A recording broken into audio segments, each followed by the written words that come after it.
as the Chancellor tries to calm the markets, the Prime Minister has spent today appealing to her own backbenchers to try and save her premiership. But 5 of her MPs have already broken ranks, publicly calling for her to go, while Jeremy Hunt has asked MPs tonight to give her a chance. Meanwhile, as bookies offer odds on who will replace her, her future looks about as stable as the pound has been the last couple of weeks.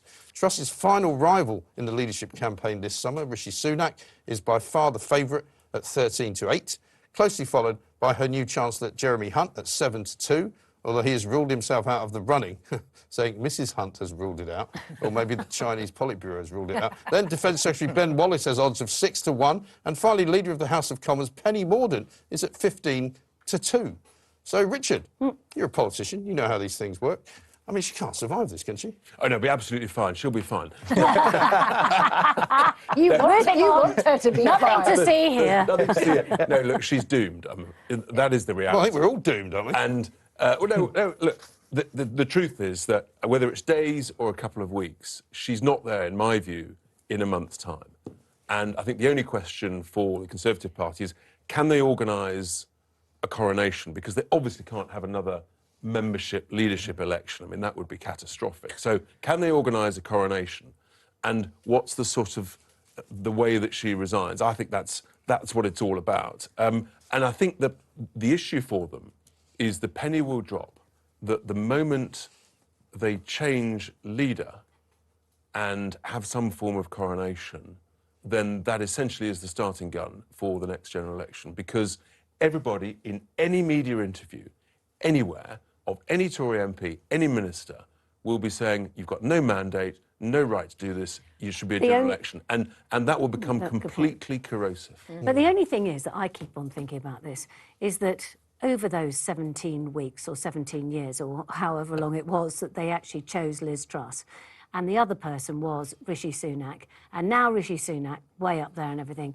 I mean, there will be people who said, literally months when the government was in a kind of state of stasis, what was it all for? What was it all for? Yeah. What a mess. But I'm actually finding it quite uncomfortable viewing, looking at Liz Truss. She didn't look well today, did she? None of us are that sympathetic to politicians. It's in our job to give them a hard time. But actually, I'm finding it quite queasy looking at her now. I just, like a sort of wounded animal, I want somebody to put her out of her misery. And today, when she didn't arrive at House of Commons and everybody was joking about her being under the desk and all, which was all terribly funny. But I did think, is she having some sort of breakdown? Is she having a panic attack? How can you cope with that level of humiliation and loneliness? Trauma and loneliness? It just must be horrible. And I know I sound patronising, and I don't mean to be patronising, but it's really unpleasant now to watch it. But if she didn't expect this to happen, I mean, I said this ages ago, that who would want the job? Who would want to be Prime Minister under the current circumstances, with the economy going down the toilet, with everything that was coming down the pike, with the Ukraine war still going on? I mean, there's nothing good to walk into. But everything's a bad problem. But that's real leadership. Yeah, of course. You step up to the plate. And I think what's happened is that actually she's hit the glass ceiling and unable to break through. And that sort of knowledge, that awareness, must be deeply depressing for anybody when you realise that. And I tell you what, one of my concerns at the moment is, having had 2 very bad female prime ministers, that it's going to become an issue, or almost a subconscious issue, where people say, but I can hear people saying it without them even realising they're saying it. I don't hear that. No, I think what it is doing damage to, though, is the Tory brand. I mean, the Tory brand is trash now. I mean, you just go, what do they stand for? They don't know what they stand for.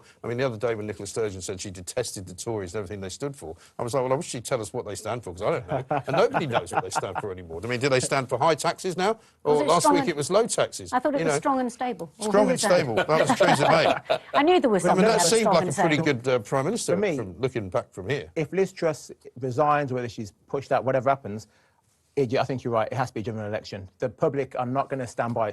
The majority of this country didn't vote for Liz Truss to be in charge of our country. If she goes aside, we're not going to now give the Tories another chance at this. They've got to have a general election. I'm going to shock you now. I think we should have a general election, and I think we should give Labour a go. Wow. Oh. You heard it here first. Well, the reality is we've had 12 years of Tory leadership, Tory government, and the place is broken. So much. They've broken it. And they have broken it in so many ways.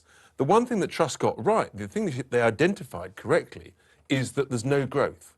in this country. Growth has got worse and worse and but worse. don't you think, Richard, that part of the problem is, and I was thinking about this the other day, I mean, I'm not sort of suggesting that somebody comes in and says, right, I think we need parliamentary terms of 20 years. But there seems to, it's always short-termism. And short-termism is ruining so much because they barely have got their feet under the table, then they're thinking, right, we've got 5 years to do this, so we've got 2 years to do that, then we've got to make sure it works, then we... What can we get a quick hit? What can we get a quick hit at? But if you're good, you're going to win the next election. If you get on with stuff, get it done, lead, create some action, not waffle. But they worry about things that, you know, oh, well, it's going to take time. It's going to take time for this to actually work, and we haven't got time because those 3 years before it starts to work are going to mean that we're coming up to an election, so then we won't win, so we need some sort of cross-party coalitions on the big issues that nobody will tackle. Well, that's excellent. You know, that's proportional representation will lead to this. That's what we want. Well, that is what we want. Into the Tice dream. Richard and I are united on this point. It's the only way forward to get compromise and long-termism. How's that lettuce doing, by the way? The lettuce. Yes, are we allowed to have a look at the lettuce? Are we allowed to have a look at the lettuce? I don't know. Here it is. The lettuce has gone to bed. Oh, it's sleeping. I didn't know the lettuce went to bed. In case people don't remember, this is the Daily Star's lettuce. They are trying to see whether a lettuce will outlive Liz Truss's political career at number 10. It's having a better time and so than she is. the lettuce is snoozing now. It's a lot happier than her as well.